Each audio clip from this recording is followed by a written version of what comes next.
Right now on Morning News Now, trade war. President Trump's long-teased global tariff push going into full effect today. Almost every nation that does business with America is facing additional trade levies at least 10%. But one key question remains.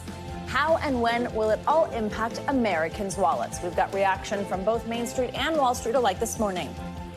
Evacuated several of those Texas Democrats that took flight from a redistricting fight on edge this morning after a bomb threat was called into their Chicago area hotel. The searing words from one of those lawmakers taking aim at the Lone Star leaders, who he says are fanning the flames. Plus, a 28-year-old Army sergeant in custody this morning after authorities in Georgia say he opened fire on a military base just south of Savannah yesterday, wounding 5 other service members. What we are now learning about the suspect's past and the chaotic moments caught on camera as gunfire erupted.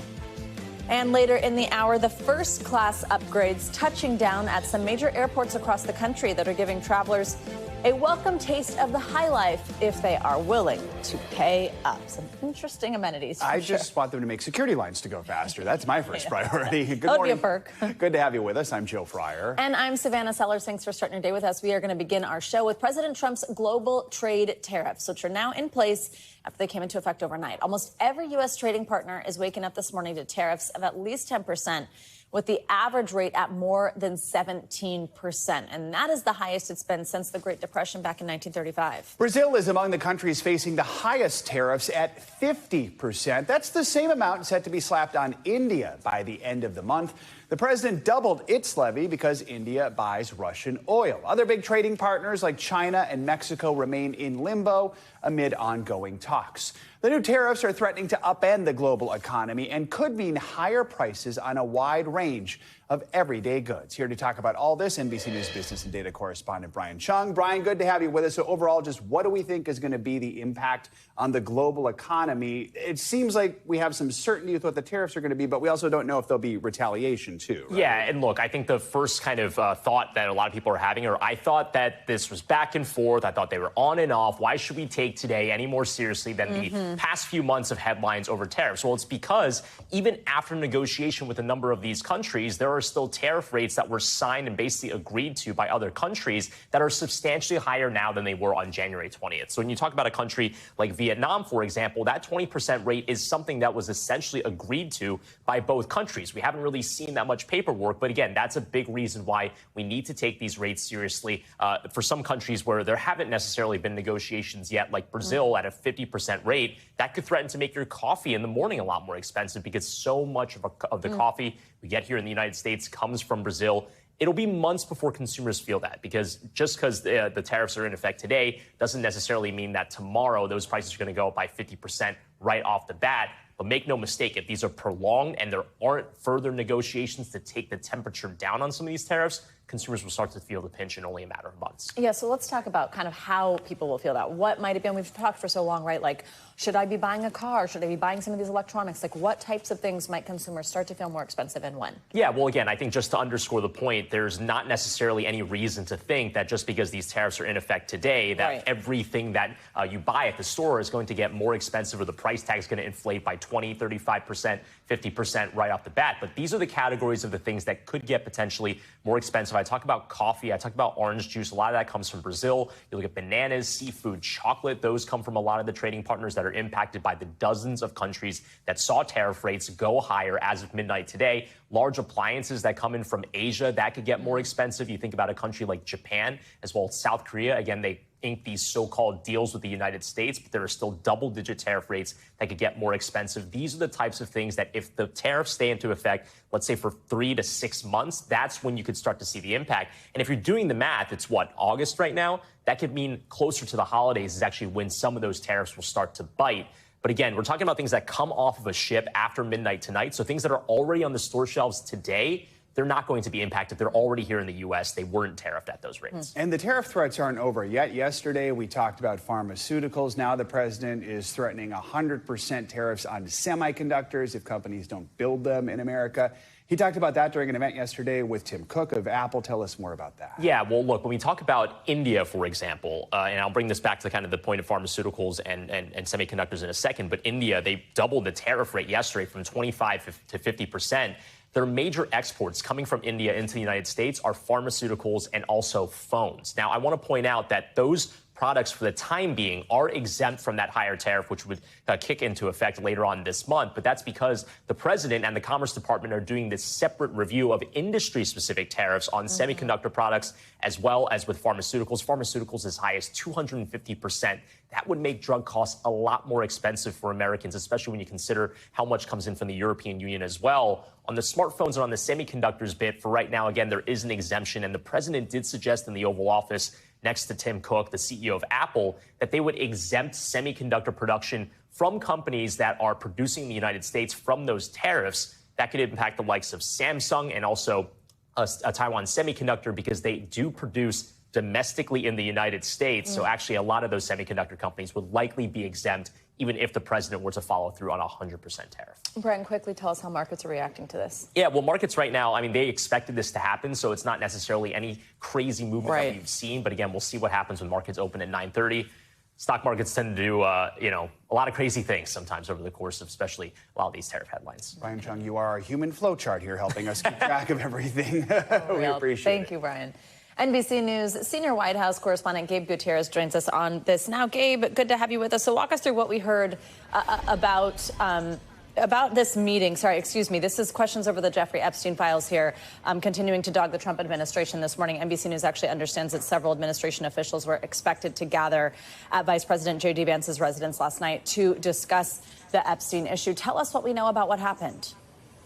Yeah, that's right, Savannah. According to three people familiar with the matter, there was a planned meeting yesterday of several top administration officials planned at the residence of J.D. Vance. Those included Attorney General Pam Bondi, or Deputy Todd Blanche, FBI Director Kash Patel, and White House Chief of Staff Susie Wiles. But as we understand it, that meeting never happened. Those reports started to leak throughout the day yesterday, and the vice president was asked directly about this planned meeting in the Oval Office yesterday afternoon.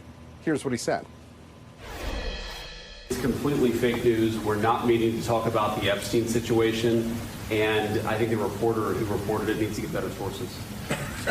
Look, the whole thing is a hoax. It's put out by the Democrats because we've had the most successful 6 months in the history of our country, and that's just a way of trying to divert attention to something that's total bullshit.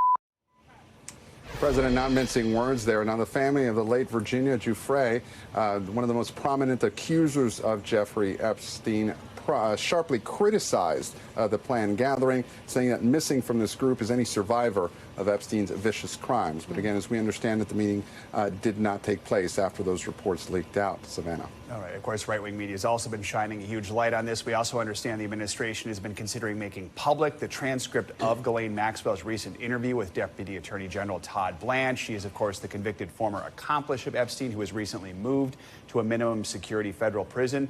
What can you tell us about that, this ongoing push for the DOJ to try and release the Epstein files? Well, a senior, official familiar with the matter tells NBC News that, yes, the administration is considering releasing that transcript. As far as we know, those discussions are still ongoing. But there is this bipartisan push now to release more information linked to Jeffrey Epstein. The House Oversight Committee, in a bipartisan vote, voted to ask the DOJ to release those files to the committee. And also Republican members of the committee voted to issue subpoenas to prominent figures, including Bill and Hillary Clinton, 6 attorneys general, and also 2 FBI directors. However, notably absent from that list of subpoenas is Alex Acosta, the former Florida Attorney General who oversaw that non-prosecution agreement back in 2008 that allowed Jeffrey Epstein to serve minimal time in prison. Joe, Savannah. Gabe, we also wanted to ask you about the Texas prison that Maxwell was moved to. This was after that interview. We understand that they've beefed up security there since her arrival. Do we know why? Do we know if this is unusual?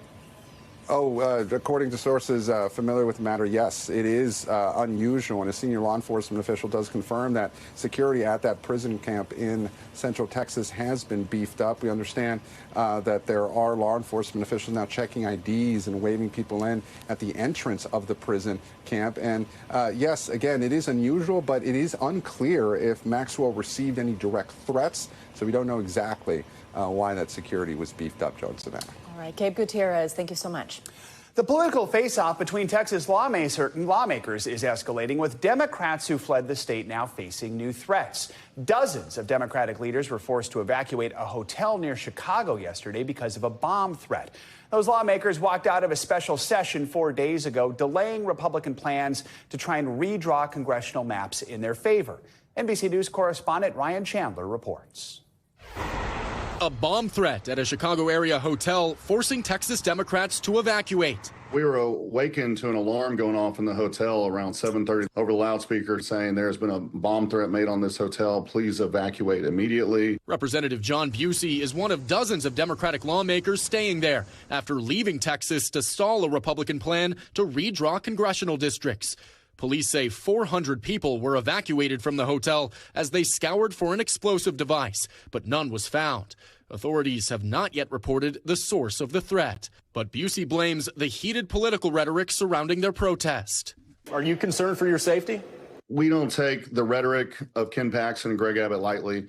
They are sparking a fire in people and zealots that support them. It's unacceptable. Are we afraid? We are undeterred. We're undeterred, and we're going to continue in our fight. Back at the Texas Capitol, without enough members present, business stood still for a third straight day. Republican State Senator Brian Hughes condemning the threat of violence. It's horrible to think of someone resorting to violence for anything like that. And so I hope everybody's okay. While urging Democrats to return. What's your message to the Democrats who have fled the state? This is going to get done. The will of the people is going to get done. A quorum break can delay the process. It can temporarily thwart the will of the people. But we'll be back. Even after this bomb threat, Democrats tell me they are committed to staying for the long haul. At least 13 more days to run out the clock on this special session. Governor Abbott can always call them back again. All right, Ryan, thank you. Well, an active duty U.S. Army sergeant is in custody this morning after allegedly opening fire on his fellow soldiers at a Georgia military base. Those tense moments were caught on camera yesterday. You can see those soldiers running outside after gunfire erupted at Fort Stewart. 5 service members were wounded before other soldiers took the gunman down. Soldiers in the area that witnessed the shooting immediately and without hesitation tackled the soldier, subdued him, that allowed law enforcement to then take him into custody. The suspect has been identified as 28-year-old Sergeant Cornelius Radford. Army officials say he used his own personal gun in the shooting, not a service weapon. NBC News senior national security correspondent Courtney Cube joins us with the latest on this. Courtney, good morning. What are we learning at this point about the suspect? Any idea what his motive could have been? Yeah, so he's been in the Army since January of 2018, so going on about 8 years now, 7.5, 8 years. During that time, as far as we know, he's worked in sustainment. Basically, that means he was a logistician. He would support other soldiers. But what's really striking about what happened yesterday down at Fort Stewart is that General Lubis is the commanding general of the 3rd Infantry Division down at the base. He said that the men and women who he targeted in this shooting were his fellow soldiers. So these are the guys, the men and women who he would potentially see in the office, around the workplace, every single day. And what's even more striking is they're the same ones who actually were the ones who took him out. They subdued him until law enforcement arrived. Now, at this point, there is no indication of behavioral issues or disciplinary issues since he's been at Fort Stewart since about 2022. That's according to General Lubis.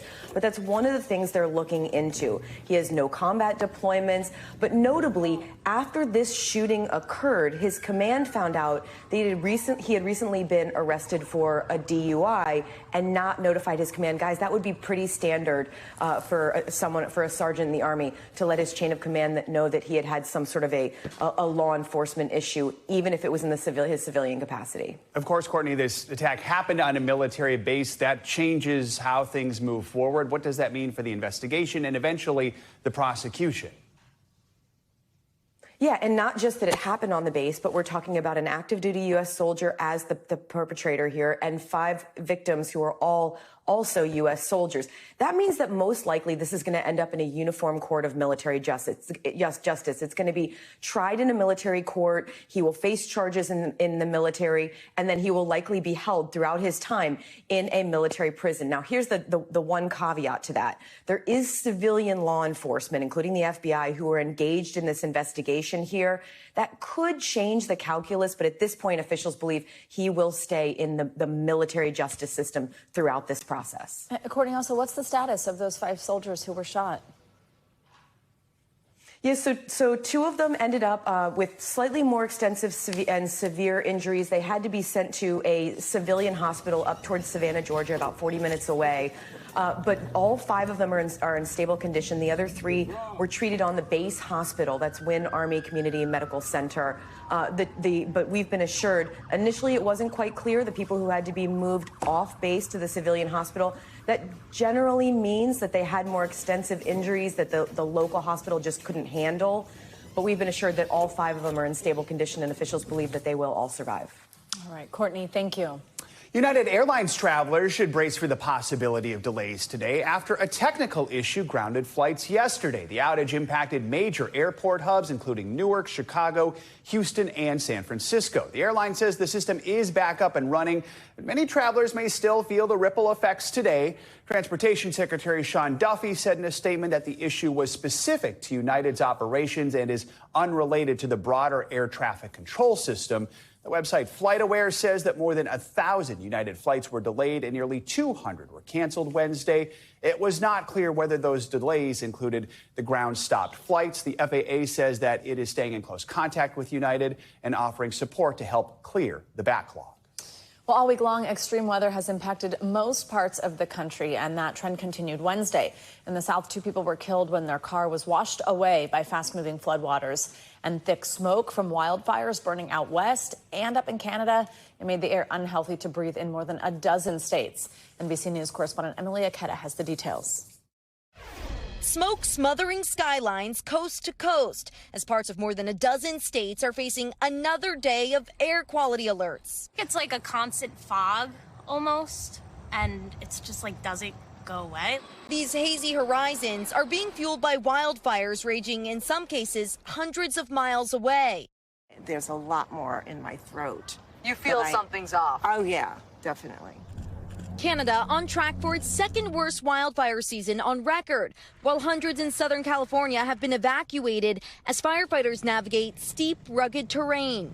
Gusty winds and dry conditions are fanning the flames and fears among homeowners in Utah under a state of emergency. It's just so hard not knowing what's happened up there. Near San Antonio, authorities say a controlled burn grew out of control Tuesday, going on to scorch hundreds of acres and force evacuations. Meanwhile, the Carolinas hammered by back-to-back days of torrential rain. Authorities in Nash County just recovered 2 bodies after they say the pair was swept away by floodwaters inundating their car. It was deep, it was over my head, and I never got to her.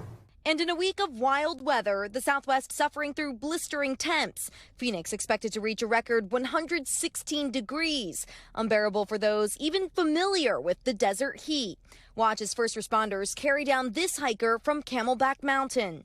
Heat does not care. It will affect everybody. And not only that, now you're exposing our first responders to this.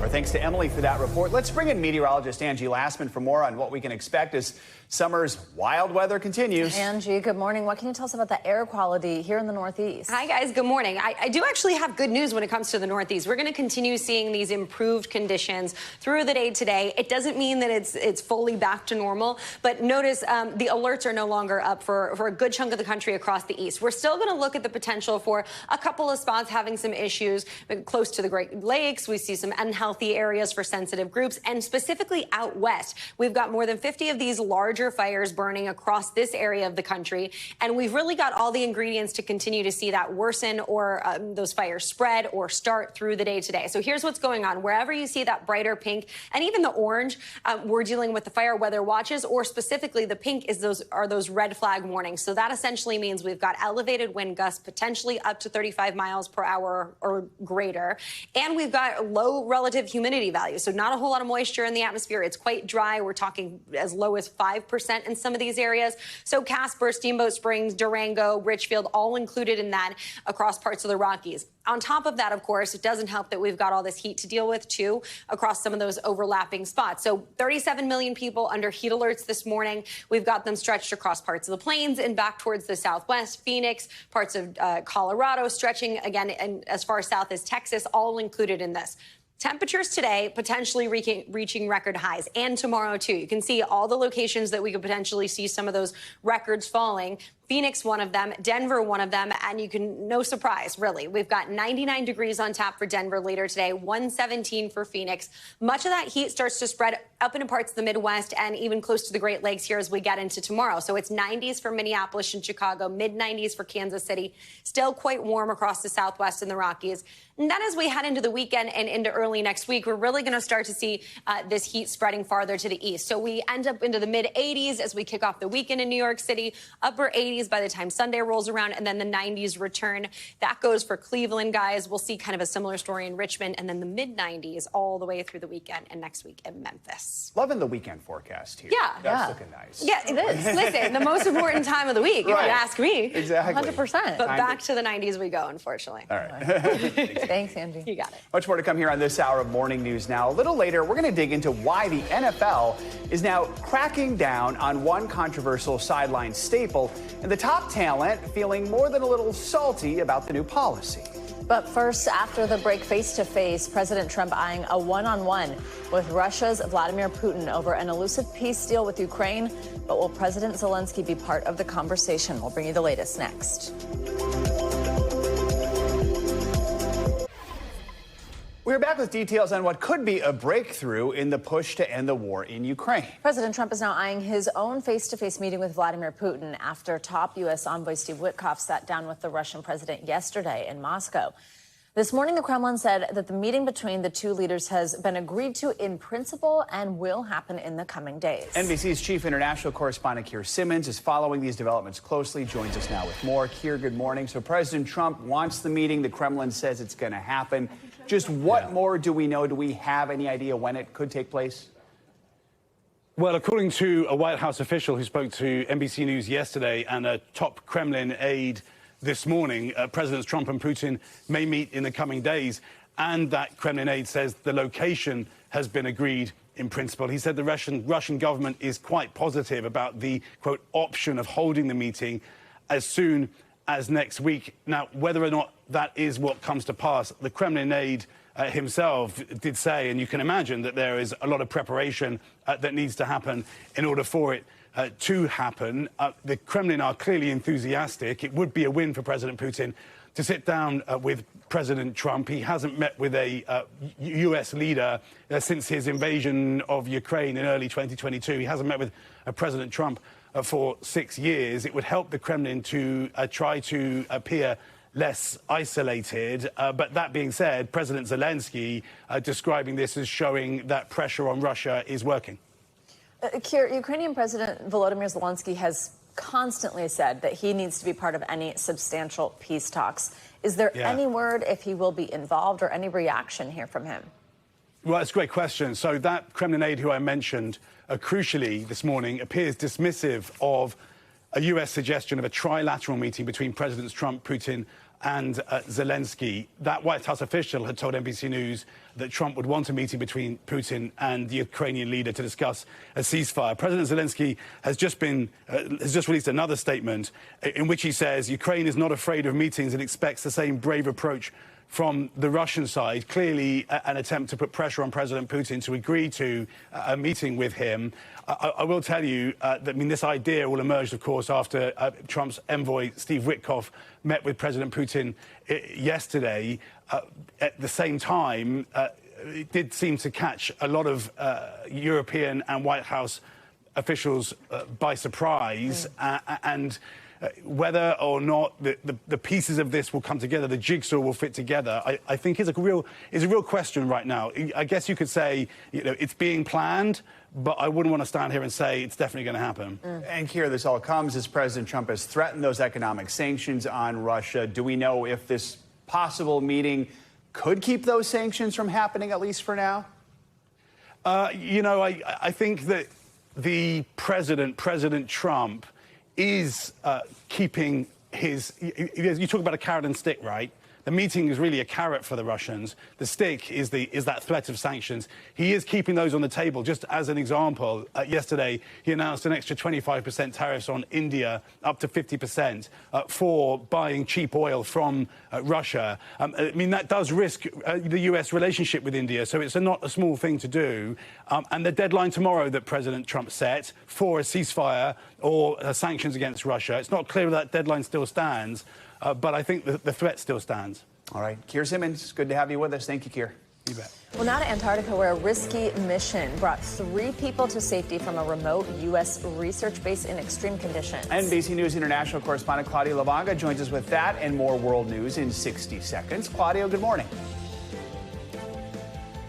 Good morning, guys. That's right. The Air Force in New Zealand said that on Tuesday they evacuated 3 people from the main United States outpost in Antarctica who needed urgent medical attention they could not receive in that research base. Now, the Air Force said the crew flew 2,400 miles using night goggles in difficult weather conditions and complete darkness to rescue them. Let's go now to Tokyo, where new government data shows the Japanese population continues to decline. The data shows the nation shrank by 900,000 people last year, the biggest annual drop on record. A struggling economy and deep-seated gender norms are some of the factors blamed for the decline. And we end in West Berlin, where a German police have fined a speeding driver caught going nearly 200 miles per hour on a section of the highway where the speed limit is 75. The driver was handed a fine of over $1,000, hit with license penalties and a 3-month driving ban. Well, maybe, guys, that's why it's called an auto ban. I'm sorry, that was bad even on my standards. 199. That is race car driving. The auto ban. I like that. Yeah. Appreciate Thank you. it. Coming up, chilling, newly released footage of the gunman who opened fire in a New York City skyscraper last week. After the break, the stunning evidence revealed by police in Las Vegas that now is providing a clearer picture of the shooter's past mental health struggles. That is next on Morning News Now. We are back with new details about the gunman who killed 4 people at a New York City office building last week before killing himself. Well, yesterday, Las Vegas police released videos and phone calls that provide fresh insight on the shooter's mental health. NBC News correspondent Erin McLaughlin has the details. Chilling, newly released footage shows Shane Devin Tamura, the man who opened fire in a New York City skyscraper last week, shirtless, inside his Las Vegas apartment last year, surrounded by police and paramedics, responding to a call that he could be suicidal. He called his mom, made some statements about not wanting to be here anymore. Okay. This is it. In the footage, you see him calmly point police toward his gun. The gun's okay. Don't touch it. Don't go near it. Okay. The officer asks him if he has a CCW or concealed carry weapon permit. You do have an active CCW? I do. Okay. Before he's taken away on a stretcher. Part of the stunning collection of evidence released by Las Vegas authorities, detailing Tamura's years-long struggle with mental illness. Your son is threatening to hurt himself? Yes. Including this shocking phone call his mother made to Las Vegas police back in 2022, warning Tamura suffered from sports concussions. He's under doctor's care for depression, concussion, like sports concussions. A potentially critical clue as to why the former high school football player may have targeted NFL headquarters at 345 Park Avenue, killing 4 people before turning the gun on himself. On his body, a suicide note demanding his brain be studied for CTE. What am I being detained for? In another video released by police, you see Tamura in 2023 in handcuffs, being escorted out of a Las Vegas casino for trespassing. How am I supposed to cash out? Why didn't you just leave Because and they come back took all my money. Despite these documented mental health challenges, authorities say Tamura legally purchased a revolver on June 12th that was later found in his car. As for the assault rifle that was used to carry out the attack, authorities say he purchased that from his coworker who's cooperating with investigators. Back to you. Aaron, thank you. A top plastic surgeon who specializes in breast reconstruction for cancer patients is locked in a battle with a health insurance giant. The doctor accuses the company of retaliating against her clinic over social media videos in which she criticizes the insurer. The company denies that it's retaliating. That doctor spent millions of dollars of her own money to open her surgery center. NBC News correspondent Priscilla Thompson has more. Do you have an alcohol swab, please? Dr. Elizabeth Potter says the Austin, Texas surgery center she opened in April of last year is at risk of going under. Can we please get this implant open? She specializes in a complex breast reconstruction procedure and says most of her patients are cancer survivors. While she is in United Healthcare's network as a surgeon, her surgery center is not. Why do you think you were denied access? Money. They have had a PR nightmare of a year. I think they're angry. Because of the videos you've posted? Because of all of it. It's gotten ridiculous that insurance companies really do control when and what kind of care we deliver. In January, Dr. Potter started posting videos critical of United. I had another patient come in and share with me that United denied her inpatient stay. Like this one, where she says the insurer interrupted a surgery in progress. I got a phone call into the operating room saying that United Healthcare wanted me to call them. United pushing back, saying United Healthcare did not ask, nor would it ever expect a physician to interrupt patient care to return a phone call. United Healthcare says they did not ask you to step out of surgery. Yeah, I know. Did they physically make me leave the OR? No. But in 2025, with insurance, when they say jump, I say how high. Dr. Potter believes her videos are part of why her center remains out of United's network. You think this is retaliation? Absolutely. United Healthcare says not so, that its members have sufficient options for care in the region without her surgery center, and that it informed Dr. Potter on October 1st of last year that it wasn't accepting new surgery centers in her area, well before she posted any videos. Dr. Potter says there were ongoing discussions about her center getting into the network that stopped once she started speaking out. And I don't know how United defines negotiations. There were emails between our consultants and folks at United after October 1st. United Healthcare insists there were no ongoing negotiations. Potter says she is in talks to join other insurers' networks, but that United Healthcare's ability to close its network is an unfair power imbalance, and without it, she may not be able to keep her center open. I've got several months. Months is not a long time. I'm not sleeping a lot. I took out $3.5 million of personal loans. Dr. Potter's story discussed at a recent congressional hearing. United sought to discredit her and is denying coverage for her surgery center. And letters of support pour in from across the country. I'm offering you my services for free.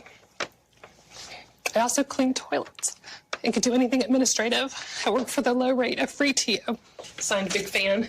She's raised more than $500,000 in online donations. Still not enough, she says, to stay open. What's at stake for breast cancer survivors and patients here? Everything. I mean, women's health is embattled. The stakes are human. Priscilla Thompson, NBC News, Austin, Texas.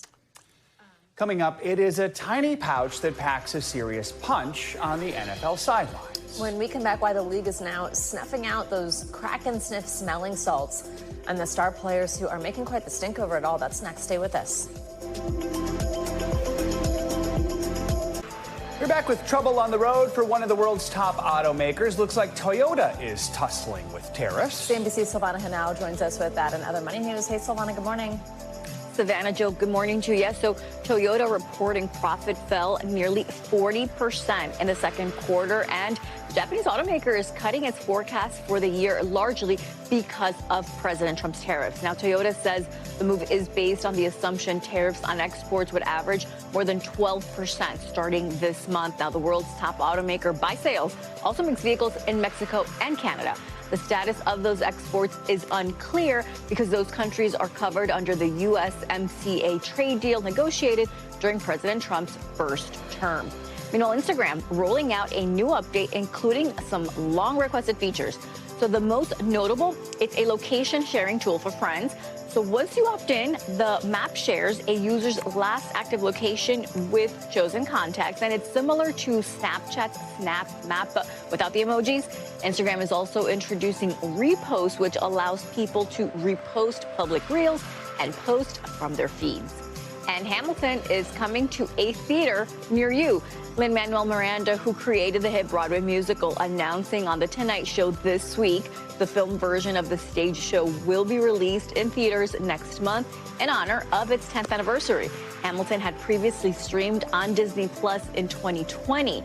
Miranda's announcement coming just months after the original cast reunited for a special performance during the Tony Awards, guys. They are celebrating that 10-year anniversary. They sure are, yeah. Being in the theater sounds fun. Thanks a lot. Yeah. Appreciate it. Thank you. Well, Miami Beach is normally a summer hotspot for tourism and for food. But this year, many of the city's popular restaurants are struggling to fill tables. Some longtime favorites have even been forced to close. NBC News correspondent George Solis explains what's behind this summer slump. Minutes before the happy hour rush, the kitchen at Delilah in Miami is already sizzling. So this is our 6-ounce filet. Executive chef Mitch Hesse brings more than a decade of experience to this outpost of the celebrity hotspot and foodie favorite, with other locations in LA and New York. They've got a strong brand, not just only in Miami, but across the nation, and that really helped to set us up for success over here. But Hesse concedes that alone has not been enough against a summer slowdown that's been particularly tough. Is that a fair assessment? Yeah, absolutely. I think a lot of places over here are struggling. You know, there's definitely a lot of conversation about restaurant closings, and it's tough. It is a tough industry, and it's a tough city. Industry experts point to factors like food and operating costs, tariffs, and a post-pandemic saturation of restaurants, high-end and chain alike. And even award recognition has been unable to save some longtime favorites like Sardinia, a popular Italian spot that closed this summer after 20 years. Competitive landscape, sluggish economy is a bad recipe for restaurants. President and CEO of the Greater Miami Convention and Visitors Bureau, David Whitaker, says it's why the importance of the value meal can't be underscored, as well as a culinary community willing to participate. And as it happens right now, the annual Miami Spice event is giving locals and tourists the ability to experience some of the city's finest dining, like Delilah, at a reduced price. If we want our restaurants to be there for us during the holidays, we need to support those restaurants in the dog days of summer. Some restaurants, while not directly participating in Miami Spice, are still offering deals to draw in customers. Innovation seems to be crucial to this. For us, it is, how are we getting people in the seats? How are we driving people out of their house, into the car? Alan Roth has been in the business for more than 3 decades. His downtown rooftop bar lounge, Rosa Sky, has also seen a summer slump, but he says it's no time to panic. So Miami, typically, every decade, we have this resurgence. You know, if you go back the last 30 years, you know, every 10 years, it goes up, and then it sort of comes down a little bit. But every time it comes back. Super clean tequila. Ani Meinhold, owner of Phuc Yao, a modern Vietnamese restaurant that's earned the prestigious Michelin Bib Gourmand distinction, says no matter how cyclical, there's no denying the industry is hurting. This is probably the most brutal one I've experienced in the last 5. I think this has been even harder than the pandemic. She said she's noticed a lack of tourists this year. We didn't have the regulars we didn't have Europeans, South Americans, Canadians that normally, drive part of our tourism here in the city. And the inconsistency of a good to bad week makes it hard to strategize. Restaurant owners say the one thing not in question, people are being more conscientious of how they're spending their money. As business owners and entrepreneurs, you have to be resilient. You have to be creative. You have to think on your toes. Back at Delilah, Executive Chef Hesse says it's meal and making moments that are the best recipe for success. I think what is more important is like being in tune with your local demographic, being in tune with your local clientele, and giving them that ability to be approachable, to be affordable, to not be too stuffy. George Solis, NBC News. So have you ever tuned in to watch your favorite football team and witness players sniffing a mysterious packet before heading onto the field? Well, those packets are smelling salts, and while they may pack a punch with even the slightest whiff, well, the NFL is cracking down on their use for the upcoming season. The league sent out a memo this week banning teams from providing those types of products on the sidelines or in locker rooms. According to the National Library of Medicine, smelling salts are used to arouse consciousness. The ammonia gas in those packets triggers an intense inhalation reflex. It can sort of give like a fight or flight response. Well, that response can temporarily help performance, but medical experts warn it could also prevent athletes from feeling the true effects of injuries until later. For more on this, let's bring in national NFL writer from The Athletic, Mike Jones. Mike, good to have you with us. So this isn't just an NFL thing. Smelling salts are fairly common on sidelines across pro sports. Walk us through a little more what it is they do. Why do athletes use them? Yeah, well, if you've ever sniffed smelling salts or even ammonia, there's a little bit of a sting, a little bit of a jolt that courses through your nose and into your brain. And so a lot of times guys will take a sniff before they go out into the field because it gives them a little burst of extra energy and they feel like that extra intensity helps them as they are performing. Now, it doesn't last. But, George Kittle from the 49ers had said, like, he takes a sniff of, smelling salts before every drive, right before he goes out onto the field. And so that's something, just a little extra edge and an awareness that players are looking for. Tampa Bay Buccaneers quarterback Baker Mayfield, he said yesterday that he'd be severely affected by a ban of smelling salts in the NFL. What is this going to mean for players on the sideline going forward? And how have we heard from any other players?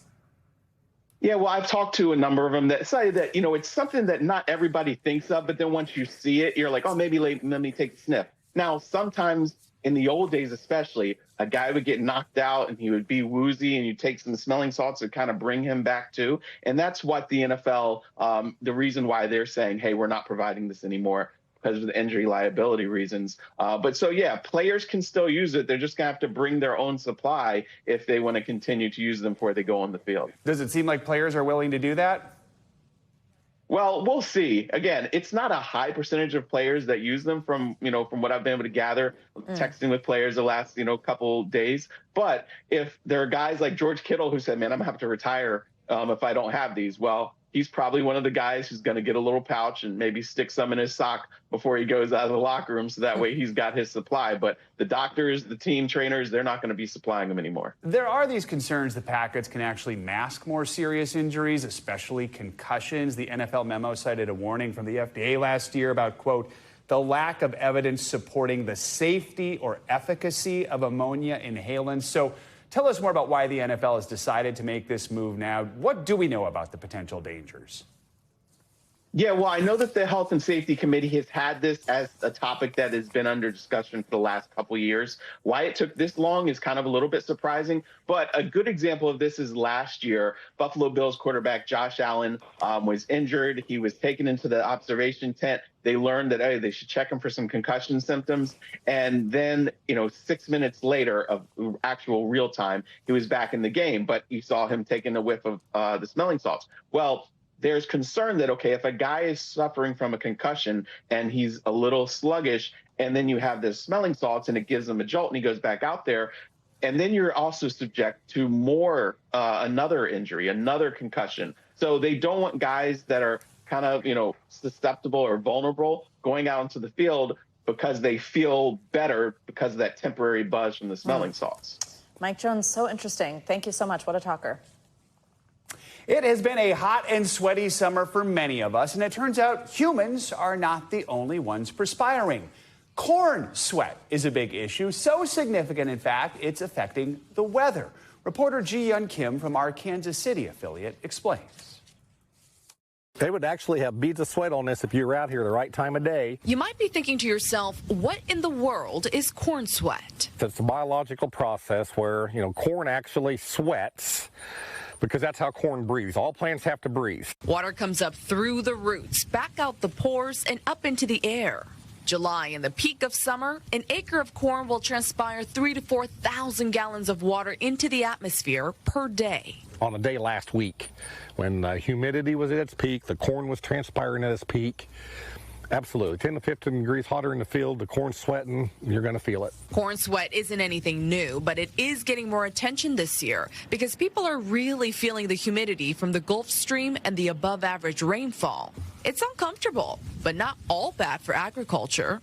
Well, is there any benefit to this? We erased a lot of the drought in the plains over the last few months. It's amazing to see this kind of, stuff happening this year with the crops. Meteorologist Chip Redman monitors weather at the Kansas Mesonet. He says, like it or not, corn sweat has the potential to change our region's climate long term. We might be getting some contribution from corn just because our average low temperatures are increasing. So we're not cooling off as much overnight, and part of that could be because of the crops that we choose. With more than 80% of U.S. corn produced in the Midwest, I asked the experts, how much distance can the humidity from corn sweat actually travel? You could add 5 to 10% in a localized area. That corn transpiring right here in this field in Tonganoxie, Kansas, is not changing the humidity in Kansas City. So guys, don't go making corn the bad guy. I always say, if we're concerned about corn sweat, maybe we should be worried about what kind of environmental impact we ourselves are having. What are we doing with our trash? Our thanks to Ji-Yeon Kim for that report. And though, as we just heard there, corn sweat can impact a very local area's humidity levels, it does not affect the flavor of corn. That's one of those. Important to many people. You learn something new every day. Exactly. There's cornfields all over the place. So there, now you know. Yeah. All right. Well, coming up, living the high life before you even leave the tarmac. When Morning News Now returns, the swanky billion-dollar airport upgrades popping up at airports across the country, offering travelers a first-class experience at the gate, but it's not without its price. We'll explain next.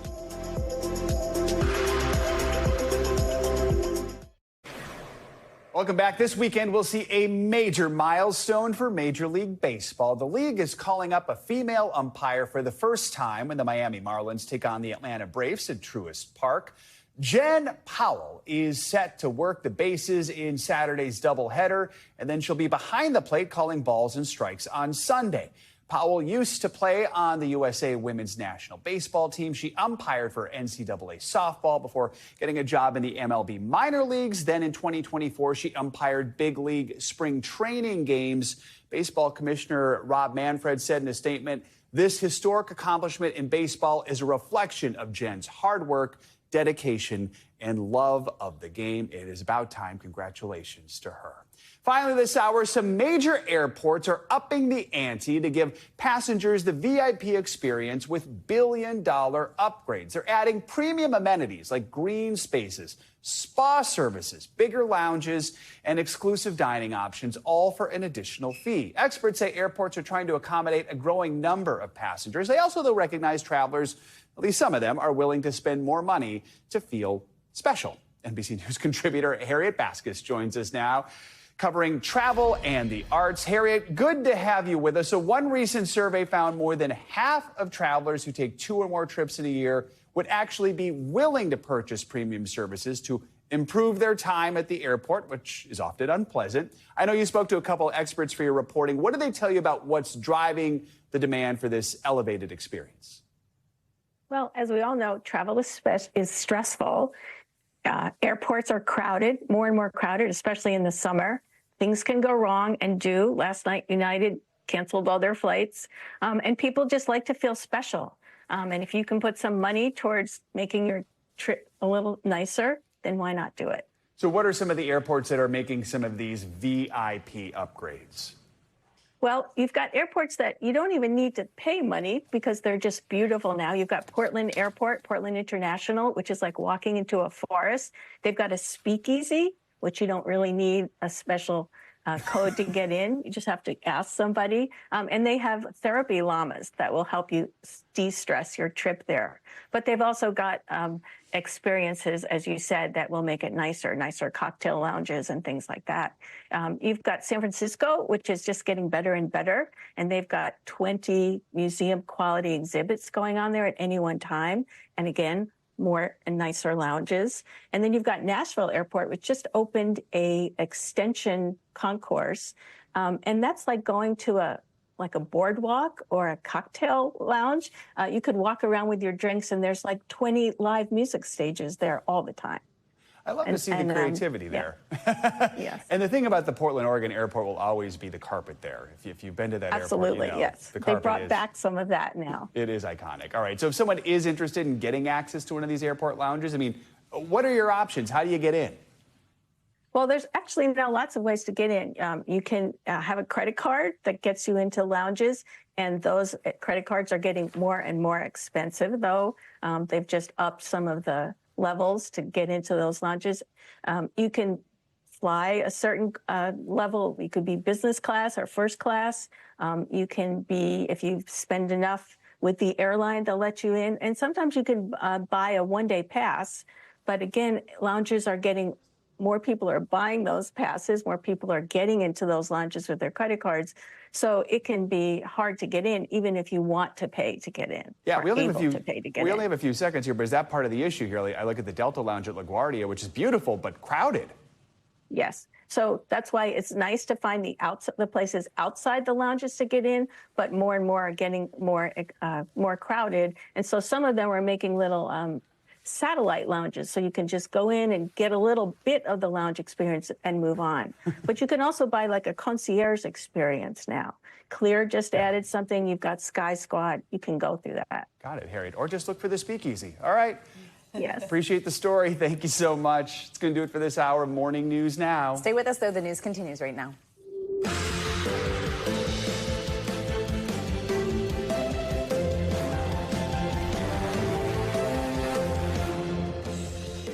Good morning. Thanks for starting your Thursday with us. I'm Savannah Sellers. I'm Joe Fryer. Right now on Morning News Now, historic hike. President Trump's sweeping tariffs on many trade partners around the world taking effect at midnight. The average tariff rate now at the highest level since the Great Depression. We'll have the latest reaction and walk you through how this could impact your wallet. We're learning more this morning about a military base shooting at Fort Stewart in Georgia that left 5 soldiers injured. The gunman identified as an active duty sergeant. The injured soldiers expected to recover. Our primary focus is first on caring for our injured soldiers and their families, and also supporting the soldiers of the Spartan Brigade. We're still not certain about the motivations, but again, he's been interviewed by Army investigators, and we believe we'll gain more information here shortly. The latest ahead as the investigation continues. Also this morning, First Look, the hugely popular gaming platform Roblox, rolling out brand new safety features. That includes a new AI system designed to protect the millions of children who use it by spotting potentially harmful interactions. We're going to give you an exclusive look later this hour. And no more needles. Drug manufacturer Eli Lilly says that it is one step closer to FDA approval for its new oral weight loss drug. First of its kind pill could potentially be on pharmacy shelves by next year. What you need to know about this potential game changer in the booming weight loss industry. It would open the door to so many people who just don't like needles. So true. All right, today's the day, the dawning of a new day for the global economy. President Trump's new trade tariffs are now in full effect. Nearly every U.S. trading partner is facing a levy of at least 10%. Some countries like Brazil are facing duties as high as 50%. NBC News senior business correspondent Christine Romans breaks down the new tariffs and what they could mean for the price you pay for everyday goods. Hey there, President Trump calls this a necessary global adjustment, but it means higher costs to bring goods into the U.S., and those are paid by American companies and ultimately consumers. The global economy reset overnight. President Trump's trade war escalated. His new wave of wide-ranging tariffs going into effect at midnight, with American consumers set to feel it. On social media, the president celebrating the tariffs, which will hit 90 countries. The U.S. imposing a baseline 10% tax on most countries' exports, but the tariffs on products from many, like Canada, Brazil, and some European countries, will be higher. We have a country that is going to be very rich. It's a country that we're very proud of, but it's going to be very rich. The new tariffs could raise prices on popular products, like clothing made in Asia, groceries including coffee, bananas, and orange juice from Brazil, facing a steep 50% tariff. Wine from France and chocolate and cheese from Switzerland. That country and the White House failing to make a last-minute deal this week. And electronics will also be affected. Notably, Trump announced a 100% tariff on all chips and semiconductors coming into the United States, but offering one exception for companies building in the U.S. If you've made a commitment to build, or if you're in the process of building, as many are, there is no tariff. Standing next to Apple CEO Tim Cook, who pledged to invest more in the U.S. Though experts say that building iPhones here unrealistic because of the high price. Last night, the newest step in Trump's ongoing trade war that's seen shifting deadlines and negotiations since April. The tariffs have brought money into the U.S., as the president promised, but the rising prices have made their mark. The Yale Budget Lab estimating that all the tariffs will cost the average American family around $2,400 this year. President Trump says countries will still negotiate, but for now, he's staying the course. Our country is a very different country than it was 6 months ago. And more tariffs are coming. Final deals with China and Mexico are still being negotiated. And the president says he'll put stiff tariffs on all important medicine. We can now expect a final decision on that, he says, in the next week or so. Back to you. All right, Christine, thank you. We are learning more about the U.S. Army sergeant accused of opening fire on his fellow soldiers. The attack happened yesterday at Fort Stewart military base outside Savannah, Georgia. 5 service members were shot before other soldiers managed to tackle the gunman. NBC News correspondent Priya Sridhar has the latest. Remarkably and most importantly, the 5 soldiers who were shot are expected to make a full recovery. 2 of them were transported to a local hospital for further treatment. As far as the alleged gunman, he is in custody right now, and officials here at Fort Stewart are working to determine exactly what prompted him to open fire here. This morning, new details after 5 soldiers were shot at Fort Stewart by another soldier in their own unit. They have an active shooter on Fort Stewart. We have identified the alleged shooter as Sergeant Cornelius Radford. The suspect, a 28-year-old from Jacksonville, Florida. Radford has never been on a combat deployment and used a personal handgun to open fire, according to military officials. The commanding general of the 3rd Infantry Division applauding nearby soldiers who tackled him. These soldiers, without a doubt, prevented further casualties. According to Fort Stewart, law enforcement was dispatched shortly before 11 a.m. The base commander issuing a lockdown 8 minutes later. By 11:09, medical personnel were on the way. And at 11:35, the lone shooter was in custody. The suspect was arrested for a DUI in May, the general saying that his chain of command was unaware of the charge and that Sergeant Radford had no known disciplinary issues in his 7.5 years of service. The Army Criminal Investigation Division is on site to ensure that the perpetrator of this atrocity, which is exactly what it is, will be prosecuted to the fullest extent of the law. The injured soldiers were treated at the military hospital on base. 3 needed surgery, and all are expected to recover, according to the general. Fort Stewart is the largest U.S. Army base east of the Mississippi River, with 21,000 active duty soldiers. In 2022, there was another shooting at the same base when Sergeant Nathan Hillman, a nuclear specialist, was killed by another soldier. That murder case is still pending. Both the 2022 shooting and the one Wednesday morning involved the same division, the 2nd Armored Brigade Combat Team. And the Brigadier General says that Sergeant Radford has been interviewed by Army investigators. He is being held in pretrial confinement here on the base. We do know that he joined the Army back in 2018 and was stationed here at Fort Stewart since 2022. But at this time, his motivations for the shooting are still unclear. Back to you. Priya, thank you. Well, United Airlines flights are taking off this morning after a major system outage grounded planes across the country yesterday. The technical issue hit some of the airline's biggest hubs and delayed more than 1,000 flights. The disruption is still causing ripple effects for travelers today. NBC News correspondent Aaron McLaughlin has the latest. Hey there, well, we all know the summer has been tough on travel with the weather causing all sorts of disruptions. Now United customers are experiencing technical delays, adding to those headaches nationwide. This morning, coast-to-coast travel chaos for passengers flying on United Airlines. The company is advising us there's a system-wide outage. United hit with a major outage overnight, grounding its mainline planes for several hours Wednesday. Sat in the tarmac for 3 hours. The airline saying it had, quote, technology disruption. That was enough to send shockwaves through United Airlines' system. The outage prompting ground stops across the country at United's hubs, from Newark, New Jersey to Chicago to Houston and San Francisco. The whole terminal is full of United airplanes that are not going anywhere, so they have nowhere to park us. Lauren Fitzgerald says that's the announcement made by the pilot on her flight from Newark to Austin. Everything left on time, but when we landed was when we kind of hit the snag. The outage, United says, affected its system that houses information about each flight. It calculates weight and balance information right after the airplane's been loaded with passengers and fuel and cargo, the accurate data that they need to take off with.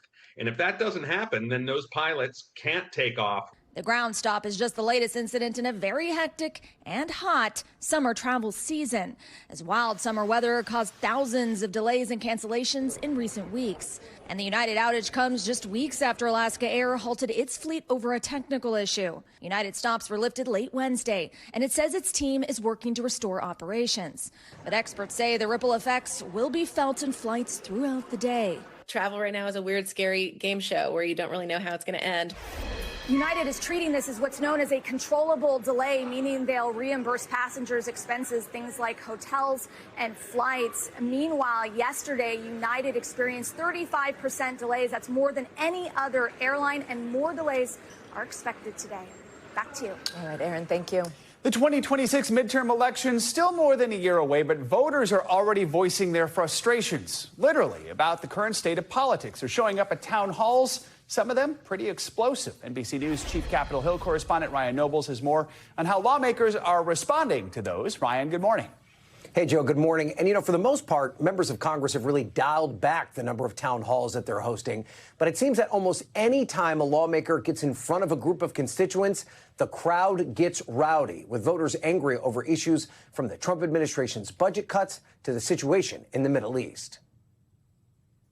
The state of American politics is tense. You got to know when to step down. I think it's time. And that tension is spilling out in contentious town halls from coast to coast, like in Nebraska, where Republican Congressman Mike Flood got an earful over cuts to Medicaid. From where I sit, there's been a lot of misinformation out there about the bill. In Washington state, progressive Democrat Pramila Jayapal pressed on the humanitarian crisis in Gaza from angry voters who believe the U.S. should back away from its longtime support of Israel. When would you stop supporting genocide because you have lost voters and entire voter demographics over it? I am one of the very few members of Congress that has sponsored the Block the Bombs bill. Those same type of protesters filling the streets of New York, demanding change in the Middle East. Republican Congresswoman Nancy Mace was prepared for a rowdy crowd last night in South Carolina. Even if you're a Democrat in the room, I will take your question. Just don't tackle me. But the crowd was largely tame, in part because perceived protesters said they were asked to leave. But despite the friendly crowd, Mace was still forced to answer questions about the Epstein controversy by NBC News. I've supported the release of the files from day one. I've been very consistent on it. That tension is boiling in Texas, where Democratic state lawmakers are protesting Republican efforts to redraw congressional districts there. GOP Governor Greg Abbott threatening civil arrests or to expel lawmakers who left the state to avoid a vote on the changes. It's our First Amendment right. This is political speech, and we will do whatever means necessary. Those Democrats are not taking the threat seriously. Despite many being forced to evacuate a hotel in Illinois, they vowed to stay out of the state for as long as it takes. Now, if Texas ultimately moves to change their congressional maps, blue states like California and New York have threatened to do the same, although the processes in both of those states is a bit more complicated and may not be able to be changed before the 2026 midterms. Joe? All right, Ryan, thank you. Well, this morning, Moscow has said a meeting between President Trump and President Putin has been agreed to in principle and is set to happen in the coming days. This announcement comes after Trump's top envoy sat down with the Russian leader yesterday in an attempt to end the war in Ukraine. NBC News Chief International Correspondent Keir Simmons has the latest. Hey there, good day to you. A top Kremlin aide says Presidents Trump and Putin may meet in the coming days with the location agreed in principle. He said the Russian government is, quote, quite positive about the option of holding the meeting as soon as next week. But crucially, he appeared dismissive of a U.S. suggestion of a trilateral meeting between Presidents Trump, Putin and Zelensky. A White House official had told NBC News Trump would want a meeting between Putin and Ukraine's leader to discuss a ceasefire. The idea emerged after Trump's envoy, Steve Witkoff, met with Putin in Moscow yesterday, days before President Trump's deadline for a ceasefire. President Trump, for his part, said yesterday that there is a very good prospect of a summit with Putin and Zelensky, adding his envoy had very good talks with Putin, but he would not call it a breakthrough, he said. The proposal caught European leaders and some White House officials by surprise. A meeting with President Trump would be a win for President Putin, who has not met with a U.S. leader since he invaded Ukraine in early 2022. Still, President Zelensky saying overnight the pressure on Russia is working, and adding today, Ukraine is not afraid of meetings and expects the same brave approach from the Russian side. Keir Simmons, NBC News, London. There are new details about charges for the man accused of gunning down 2 Israeli embassy staff members in Washington back in May. Court documents unsealed yesterday show Elias Rodriguez has been indicted on 9 counts, including federal hate crime charges, all of it related to the deadly shooting of Yaron Lashinsky and Sarah Milgram in Washington, D.C. The young couple were leaving an event at a Jewish museum when they were shot. Authorities say Rodriguez was heard shouting "Free Palestine" after he was arrested. According to the documents, the indictment includes special findings that could allow the Justice Department to pursue the death penalty. The skies over the Northeast are starting to clear as the winds are shifting and cleaning out the smoke from the wildfires in Canada. But not all the country's in the clear from the threat of severe weather. Today, forecasters are calling for record-breaking temperatures throughout the West. NBC News correspondent Liz Kreutz is in Tempe, Arizona, where, get this, the temperature soared to 116 degrees yesterday. It could be even hotter today.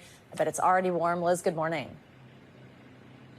Hey, Savannah, good morning to you. Only in a place as hot as Arizona would you have a sculpture like this blasting out the temperature, and we expect this thermometer will hit the very top by later today. I have my own little mini thermometer here, and it's just after 5 right now. It already shows it is in the mid-90s right now. We expect it will be 116 again here in Tempe, 117 in Phoenix. This morning, the country is combating wild weather from coast to coast, from dangerous downpours to out-of-control wildfires to oppressive heat. Over 30 million Americans are under heat alerts today. It is really hot right now. The summer temps reaching sweltering highs, expected to smash records from Colorado to California. And it's unbelievably hot in Arizona. Phoenix melted its previous record high on Wednesday, reaching 116 degrees and expected to go even higher today. Firefighters telling us they're on standby with these cold water immersion bags to treat people suffering from heat stroke. Crews use one on this man who collapsed in over 100-degree heat while hiking. Once we start reaching that 110, 115-degree weather, people need to take every precaution before going out in the heat.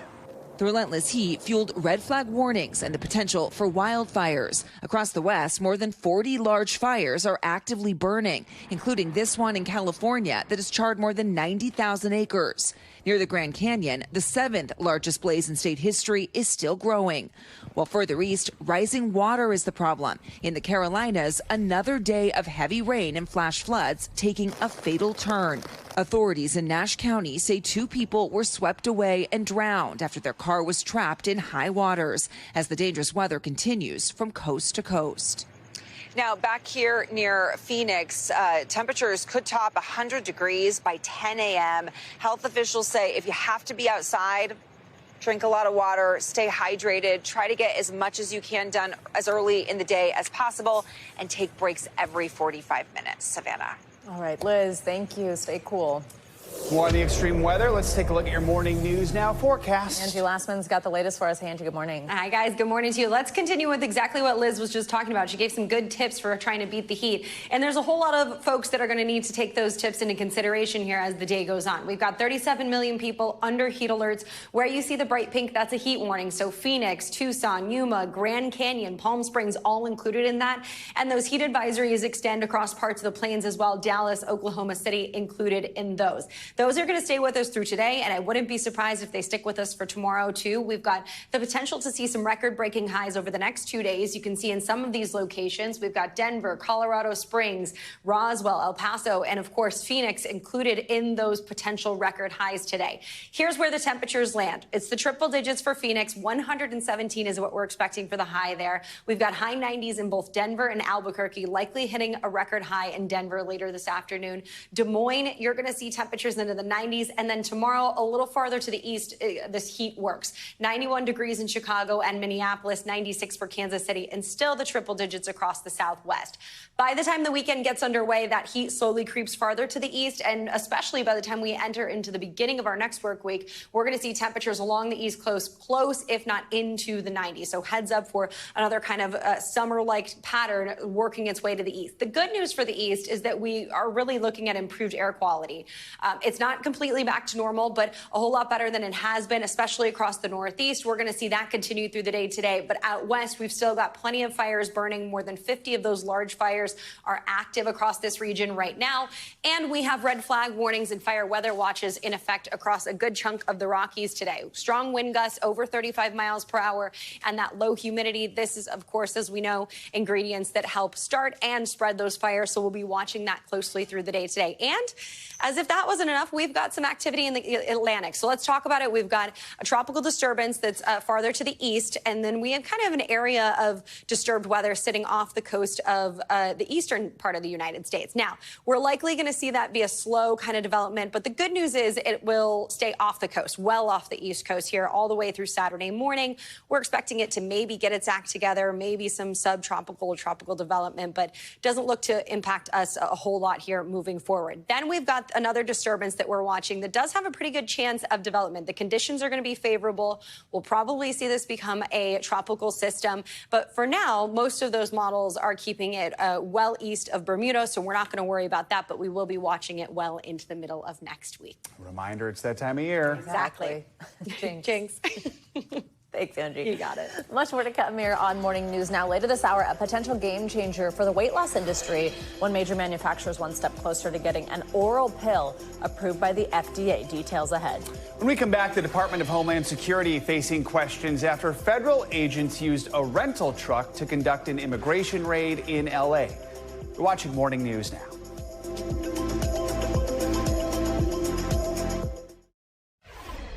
We're back with growing anger over an immigration raid that saw federal agents jump out of a rental truck to make arrests. It's an operation the Department of Homeland Security dubbed Trojan Horse. Yeah, we're going to show you this video here. You can see the federal agents piling out of a Penske rental truck. The raid happened Wednesday morning at a Home Depot west of downtown L.A. In a statement, the DHS said that 16 people were taken into custody. NBC News senior Homeland Security correspondent Julia Ainsley joins us now with more on this. Julia, good morning. Good to see you. What else do we know about this raid, and what else did officials have to say about it? Well, DHS is calling it Operation Trojan Horse, of course, harkening back to the gift that the Trojans gave to Sparta, where people were hiding inside of the horse. That's the exact surprise tactic that they used here with this Penske truck. Then they took 16 people who were in this Home Depot parking lot in Los Angeles into custody. We understand these are people from different countries in Central America, and they did not give their criminality. This is an area that the Border Patrol sector chief in that area said has been taken over, or at least had problems with MS-13. But it's not clear that any of these people were actually affiliated with the MS-13 gang. In fact, Mayor of LA, Karen Bass, is saying, look, this is exactly what a court order said they shouldn't do, that people who were just trying to get a one-day job in the Home Depot parking lot are likely not part of an organized crime ring. Yeah, this also comes, Julia, just right after a U.S. district judge ruled that a person's face, their language, their job, or location, like at a Home Depot like this, as a probable cause to detain them, that violated the Fourth Amendment. Explain that a little more to us, and if you think it means we could see more legal challenges to these raids.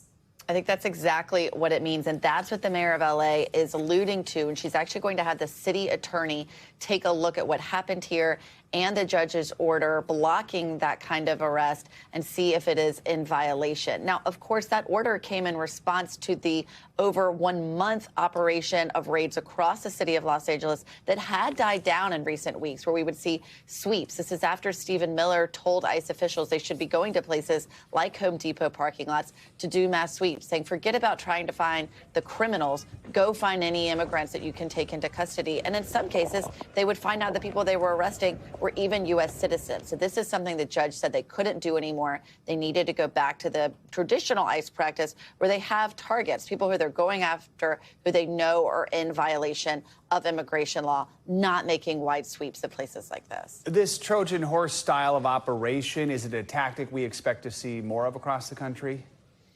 It could be. I mean, look, they're calling it Operation Trojan Horse. They seem to be proud of this kind of surprise style. And it's exactly, it's really checking all the boxes and what we've seen from the Trump administration so far. They like surprises. They like going into blue cities where they're going to get pushback from mayors there so they can talk about the contradiction in their policies. In fact, we've seen the U.S. attorney that Trump appointed in that area saying that these people are not immune from federal law. We've seen that fight already.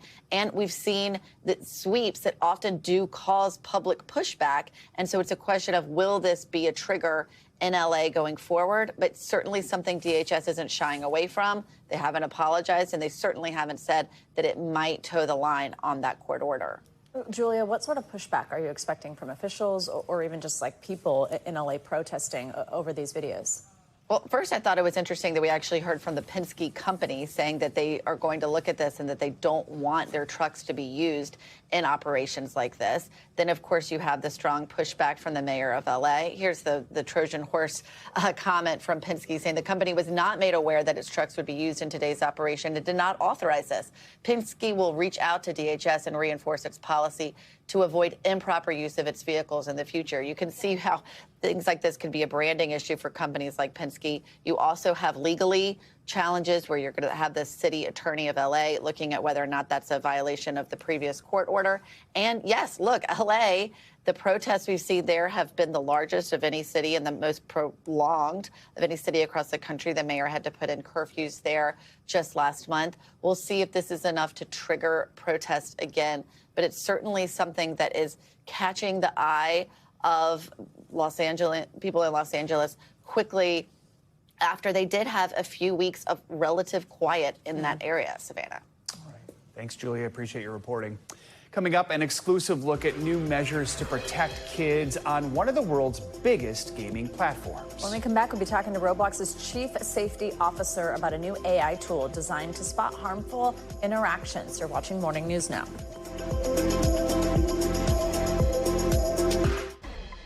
We're back with an exclusive new look at a first-of-its-kind product in the gaming industry being revealed right now on Morning News Now. The popular global gaming site Roblox is publicly releasing an AI system called Sentinel. It is designed to spot potentially harmful interactions between players in an effort to protect children from grooming and from abuse. Well, as of today, Sentinel will be part of Roblox's open-source safety toolkit. It works to monitor the more than 6 billion chats exchanged on the platform daily. And open source means they share this tech. Here to explain how the AI system works is Roblox's Chief Safety Officer, Matt Kaufman. Matt, thank you very much for joining us this morning. First, I'm wondering if you could just explain a little bit. I know with this type of technology, often you don't kind of want to give up exactly what happens so that predators understand how they could sort of game a system like this. But just give some examples for parents who might not be so familiar with Roblox. What type of conversation Sentinel would potentially be able to flag here as something that could lead to something worse for their children? Sure. First of all, thank you for having me this morning. What we've developed is a new technology that allows us to look for conversations that evolve slowly over time that can represent dangers for kids. People refer to this often as grooming. And if you look at the types of conversations that people have that veer into this, dangerous territory, they evolve over a very long period of time. And it's not one thing that somebody says, it's about an entire conversation. So think of it like a painting. You can tell a little bit about a painting from one paintbrush stroke, but not a whole lot. But when you step back and you look at the entire painting, you can tell whether it's something from the Renaissance or you can tell if it's an impressionist picture. And we're basically doing the same thing. And we're looking at all of somebody's activities, all of their conversations. And we're stepping back and we're looking at it and we're saying, like, some of those things are not safe for kids. And most of the things, the vast, vast majority of what happens on Roblox is safe. And I know that the system has already been able to help you kind of identify things in a more robust way than prior. Is that correct? That's correct. The system's actually been running since last year, and over 35% of the cases that we identify and report to law enforcement are now identified by the system. And the important thing to note is that this system is identifying things before people report the problem. And our goal is really to address any safety concerns on Roblox before anybody sees it or anybody even has to report it. And explain also the human intervention here. I know that you have like former CIA, former FBI agents who actually get involved and looked at these things, and then you're able to actually file reports on some of these predators. That's right. So we think of these systems, this Safety Sentinel system or Roblox Sentinel, is an early warning system. And what it's doing is it's identifying behavior that we think is problematic. And then we have humans, our investigative staff, look at that. And the reason why we're having humans look at it is because they can tell some nuances of what's going on, and they can make the final call as to whether to report it to law enforcement. The other thing that they're doing is they're identifying patterns that we can go back and train our AI to find more examples of. So those humans, our investigative staff, are incredibly important. Anytime we find something that's problematic, we do report it to law enforcement through the National Center for Missing and Exploited Children, which is a key partner of ours and really for industry as a whole in order to pass these cases on to law enforcement agencies. For people who might not be so familiar with Roblox, I think they might hear about this technology and how much you're doing to try to stop something like this from happening, which of course is a good thing, but and think, wow, well, how much is it happening? Is this an acknowledgement of an issue with predators on your platform that is primarily meant for children? You know, every day on Roblox, more than 110 million people come to play, spend time together, hang out with their friends, create, do all kinds of different things. And this type of activity, which represents a danger to kids, is a tiny, tiny, tiny fraction of what happens on the platform. And that's why it's so important to have systems like this. It's like finding a needle, a tiny needle, a fraction of a needle in a haystack. And systems to find that type of thing are complex. And we're really excited that we've built this and we've open sourced it. Because one thing that we've learned over the number of years that Roblox has been building things is that safety online isn't just about Roblox. It's really an industry whole problem. When we identify risks on Roblox, what we really see are individuals who move from platform to platform. Think about it like, you know, you and me, it's like, you know, we share pictures on one platform, we chat with somebody on another platform, and we play games on another platform. For kids, it's really no different. They're going from platform to platform. And so we only see a small fraction of what's happening. And because of this, we feel it's important for us to help the entire industry do a better job of keeping everybody safe on the internet and online. And so what we're doing is we're open sourcing this technology, and we've open sourced a number of other technologies in hopes that other companies can learn from what we're doing and apply it to their own platforms. And I think just speaks to the importance of it, that you know that it should be shared so that that doesn't happen to kids anywhere, whether it's your platform or not. Matt Kaufman, thank you very much for joining us this morning and revealing this exclusively. We appreciate your time. Sure. Thanks for having me.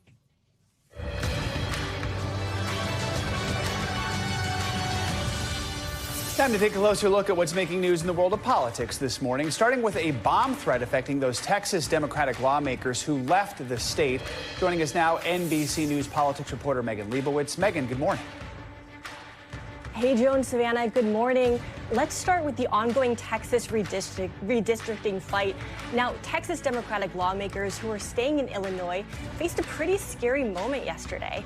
They were evacuated from their hotel because of a threat. Now, thankfully, everyone's safe, and a bomb squad didn't end up finding anything.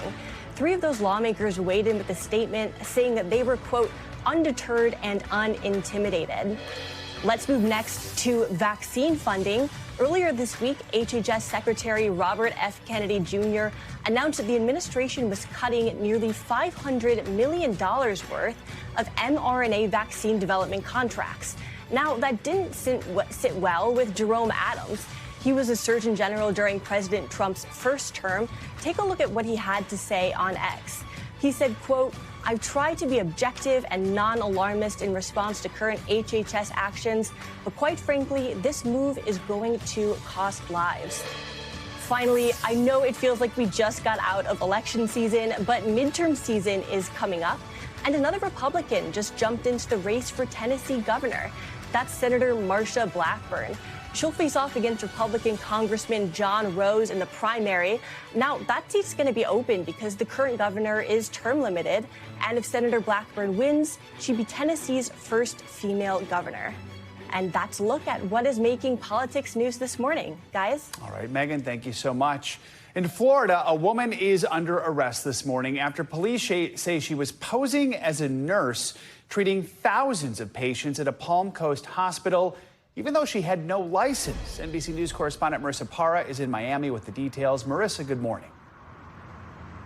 Joe, good morning. It is quite the story. The sheriff tells me it was quite the investigation to undertake. We're talking about thousands of records they needed to navigate through, in addition to patient privacy laws, leading to a 7-month-long investigation that led to this dramatic arrest you're about to see. This morning, a Florida woman is behind bars, accused of treating thousands of hospital patients without a license to do so. Hey there. Are you Autumn? Yeah. Can you step out of the car for me, please? Police say 29-year-old Autumn Bardiza, seen here on body cam, was arrested in Palm Coast, Florida for posing as a licensed nurse for nearly 2 years. During that time, providing care to almost 4,500 patients. Probably one of the most bizarre cases that I've been involved in my decades in law enforcement. Months after her initial application at Advent Health Palm Coast Parkway in 2023, authorities say Bardiza told the facility she'd passed her nursing exam and, quote, provided a license number matching an individual with her first name, but with a different last name. She goes, oh, I just got married, and it was pretty much, well, congratulations, but we would like a copy of your marriage certificate for our file. She never did produce that. The catch? Police say the license number she provided belonged to another nurse. It was only when she was up for a promotion that an internal review revealed the truth. The hospital fired Bardiza in January and alerted the Flagler County Sheriff's Office, and it took 7 months of investigating to lead to this moment. Put your hands behind your back. Who do you think is at fault for this? At the end of the day, it's the person that we arrested. She's the one that lies. Bardiza is now facing 14 felony charges, including 7 counts of practicing a healthcare profession without a license. To our knowledge, no one was injured and no one died as a result of any actions that she took. If that had occurred, this would be a different case. Now, Advent Health, where Bardiza worked, did just get back to us. They said that they do not comment on pending legal matters or personnel matters. They referred us back to the sheriff. But, Joe, something that is important to keep in mind here, as the sheriff pointed out, Bardiza could face more serious charges depending on whether any of those thousands of patients come forward with more serious allegations. Joe. All right, Marissa, thank you so much. Coming up, drug manufacturer Eli Lilly says that it is one step closer to FDA approval of a new weight loss oral drug. Up next, we'll explain how this alternative could potentially change lives. Stay with us. We are back with a potential game changer in the world of weight loss drugs. A new pill from pharmaceutical giant Eli Lilly is showing promise, and it could hit pharmacy shelves as soon as next year. NBC News correspondent Stephanie Goss joins us now with more. Stephanie, good morning. Good morning. You know, not everyone likes a needle, Joe. Now Eli Lilly says people looking to lose weight could soon have that alternative. I spoke exclusively with the company's chief scientific officer, who is confident their pill will be on the market soon. This morning, the revolution in weight loss drugs may soon be turbocharged by a new, more convenient option to the injections. Can we please talk about GLP-1 shot anxiety? Eli Lilly says a first-of-its-kind pill could be on pharmacy shelves by next year after a successful phase 3 clinical trial. This is exciting, and it really starts the clock here for us to move forward towards FDA approval. In the trial targeting overweight adults, those given the highest dose lost up to 27 pounds over 72 weeks. Not quite as much weight as those who take the injectable versions, but still significant. And weight loss wasn't the only benefit. We saw improvements in the bad kind of cholesterol and triglycerides. We saw decreases in blood pressure. If approved, the pill will be the latest version of a GLP-1 weight loss and diabetes drug, joining injectables like Zepbound and Ozempic. The relatively new class of drugs has transformed people's lives with dramatic weight loss. The very first time I took a GLP-1, including celebrities like Oprah, Charles Barkley, and Rosie O'Donnell, who have shared their experiences publicly. Right now, the U.S. is the biggest market for the drugs, projected to be worth $80 billion in the next 10 years, in part because a pill could soon be on the market. But a lot of people do not want to take injectable medications, and so having an oral option just increases our ability to treat this disease. Banking on FDA approval that the company does not yet have, Eli Lilly says it has already started manufacturing and stockpiling the pills. Does this mean because you don't have an injector that you aren't going to run into the same supply problems? That's exactly right. It doesn't require refrigeration. It doesn't require sterile filling of syringes. Weight loss doctors caution that having enough supply is only part of the solution for their patients. Maintaining a healthy lifestyle is also still important. Pair it not just with a healthy eating, but also exercise, specifically resistance training. We want to be healthy. That's really what it's all about. Lilly says there are side effects, but they are similar to the kinds of gastrointestinal problems people may experience with Eli's injectable drugs, Mounjaro and Zepbound, which means a small percentage may not be able to tolerate it, but the vast majority of patients would stay on the medication, Joe. Just got to imagine there's a lot of folks out there who are looking for this because they're not fans of needles. Yeah, that's possibly true. That's what they're banking on. Thanks so much. Appreciate it. Let's bring in NBC News medical contributor Dr. Kavita Patel for more on this. Dr. Patel, good to have you with us. So this would be the first weight loss pill of its kind.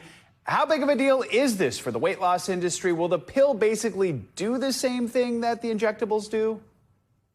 Yeah, to a degree. And I think Stephanie pointed out that certainly had more superior results for the injectable. But what we don't have, Joe, are kind of trials of the pill versus the injection versus also some of the other options that are out there from other manufacturers. And I doubt we'll see that. So in the end, I think this is going to be kind of a clinician-patient and probably an insurance relationship, depending on how much these drugs cost. Right now, popular weight loss medications can cost patients a pretty penny, things like Ozempic and Zepbound. Is it cheaper then to manufacture a pill? Could this bring down the cost for some patients? Yeah, Lilly didn't really make a comment on what they expected pricing to be, but because of the nature of the pill is what we would call kind of a small molecule. Think of it like other pill medications. It is not as complex to produce. You can make more of it. Increased demand should not constrain the supply. So one would expect that it should and could be cheaper than the injectables, but I think this is exactly what we're going to have to see. Will the pricing be so much different that people will kind of move in droves to get the oral?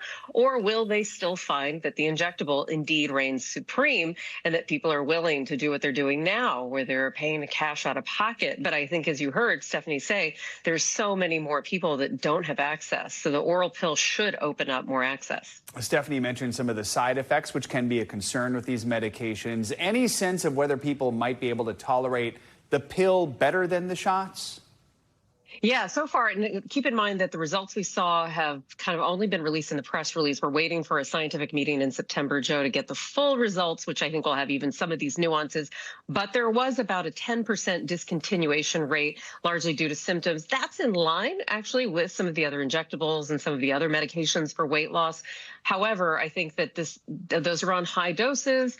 Do people generally remain on these doses? In the real world, what I've seen as a doctor is that people don't remain on these doses because, Joe, as soon as they lose weight, they stop it. Sometimes due to cost, sometimes due to symptoms. So I think we'll have to kind of also see how the real world evidence plays out. But so far, the discontinuation rate and those GI side effects are about on par with the injectable medication. And for those who are already on the shots, do we think it's going to be safe for them to switch over to a pill? Yeah, great question. Because we don't have any kind of study to look at like this comparison, kind of switching from one to the other, we don't know. But the truth is that especially if it's priced lower, you could imagine that there will have to be switches just by nature of the fact that it can be more accessible. People who can't afford it might be able to afford the oral. And I think that's, again, where you're going to see some of this playing out. I've been seeing that play out, by the way, with just the big competitors between Ozempic and Mounjaro, people switching between them, even though there is no guidance and there is no trial to show you how to switch. I would suspect, Joe, the same would follow. So 2026 is going to shape up to be a year, if indeed the FDA approves this on that timeline Lilly expects. We're going to see a lot of these like real world questions kind of play out. Hopefully not in social media, which is how it's been done so far. Hopefully kind of in the confines of like a professional's office. Yeah. But we'll see. We'll probably be talking about this for a long time. I'm sure we will. Dr. Patel, as always, appreciate you. Thank you. And a financial headline, starting with some new economic data out this morning and the latest read on America's labor market. CNBC's Savannah Henao has that and some other money news. Savannah, good morning. Hey, Joe, good morning to you. So we're just getting a fresh look at the economy and the job market. So in the wake of last week's weaker than expected non-farm payrolls, the number of Americans filing for jobless benefits rose modestly last week. It's a sign that, well, employers are still retaining workers despite economic uncertainty related to U.S. trade policy. Jobless claims rose by 7,000 to 226,000. That's slightly more than the 219,000 that economists had forecast. All right, the head of the world's largest maker of olive oil says the industry is starting to recover from one of the most challenging times in its history. The CEO of D'Olio, which makes brands such as Bertolli and Carbonell, says a bump in harvest in Spain has helped to restore confidence in the market, leading to lower prices at the grocery store. Now, Spain is the biggest olive oil producer in Europe and is considered a global reference for prices. And AMC may be reversing course after extending the pre-show before movies from 20 to about 30 minutes. So Deadline reports the world's largest theater chain appears to be pulling back after getting a lot of complaints from Hollywood and other studios. Execs were understandably unhappy as studies show only 80% of the audience is typically in their seats to watch trailers just 4 minutes before a movie begins. Data also found while people generally like to watch trailers, that's only if there aren't too many, with about 10 minutes of trailers seen as the sweet spot, Joe. I don't think I've seen 10 minutes of trailers in a long time. Yeah, it feels please. Like feels like his trailers are movie length now. All right, Savannah, thanks so much. Appreciate it. In Washington State, a man experiencing cardiac arrest was able to receive life-saving CPR from a stranger, all thanks to an app. Reporter Eric Wilkinson from our affiliate station King 5 in Seattle has that story. Burlington firefighters are fast, but when a life is on the line, every second counts. In that first couple minutes, having CPR can make the big difference between life and death. Emergency. Yes, at Costco, a gentleman has fallen. Case in point, the Burlington Costco a few weeks ago, a Camino Island man collapsing in full cardiac arrest. He's turning purple. He's on the ground. Okay, where in Costco are you? Costco workers call 911 and start performing CPR, but it's an off-duty firefighter from Idaho who comes to the rescue thanks to a cell phone app called Pulse Point. Pulse Point uses 911 calls to alert a data bank of civilians trained in CPR to respond to emergencies in their vicinity. The goal is to get care to people faster. So far, it's working. Since the rollout in Skagit County last summer, 3 of the 4 calls Pulse Point volunteers have responded to have saved lives. Unfortunately, they don't all have a positive outcome. But again, our goal as an EMS system is really to give everybody the best possible chance at a good outcome. Burlington firefighters got to the scene in just 6 minutes, but Pulse Point got help there in half that time, saving 3 critical minutes. Every minute that somebody goes in cardiac arrest without CPR and without defibrillation, their chance of survival decreases 7 to 10%. EMS officials say with populations rising and manpower stretched thin, Pulse Point is a much-needed partner. Having people engage early that can do that first, 6 to 8 minutes while it takes us to get there is critical in a life-saving event. This is the face of the Costco life-saving event. 79-year-old Dennis Hogarth of Camino Island, married 60 years, and now given even more time to spend with his family. He'll get to see his granddaughter's 27th birthday here very shortly. So I think that's a it's a tremendous win. That is some cool technology. Our thanks to Eric Wilkinson for that report. Coming up, a hockey mascot experiences a close encounter.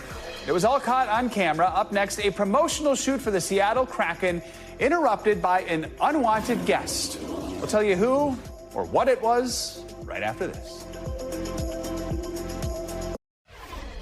We are ending this hour with a close call caught on tape. The Seattle Kraken hockey team's mascot, Bowie, was on a promotional shoot in Alaska when a different type of creature decided to crash the set. Here's NBC News correspondent Adrian Broaddus. Did this wild grizzly bear meet its match in an NHL mascot? A scary encounter, thankfully ending in laughs after a charging bear backed down. It all happened out in Alaska's Katmai National Park, where the Seattle Kraken, a National Hockey League team, was out filming content with Bowie, the sea troll. We had a pretty close call with a couple bears. Player John Hayden was peacefully fly fishing when all of a sudden... Got a bear. I was not expecting that. We had been walking away from bears for the prior hour while fishing. Hey, Sam, we got a bear. We got to move down. Oh, my God. During that moment, I definitely had a little bit fear. I want to blame it on Bowie. They were pretty interested in his whole looks. In an edited video posted by the mascot, another angle shows the bear charging toward it. That last little sprint, I was very briefly. The National Park Service says if you do encounter a bear, identify yourself to the bear. Let it know you're a human and not prey. Announce your presence. Hey, bear. Hey, bear. Just like Hey, that. bear. Exactly. Hey, bear. Wildlife expert Ron McGill says the team did the right thing by staying calm. They only really made one mistake. They turned their backs. You should never turn your back. We were trying to get to the other side of the river. And then we also wanted to stay behind the fishing guides who did an incredible job. Luckily, the team says in its post, quote, no trolls or bears were hurt during this encounter, with a gentle reminder to always respect wildlife in their natural habitat. All right, Adrian, thanks for that report. That does it for this hour of Morning News Now. The news continues right now. And one more note from all of us here at Morning News Now. Happy birthday to our executive producer, Sean. We thank you for watching. And remember, stay updated on breaking news and top stories on the NBC News app or watch live on our YouTube channel.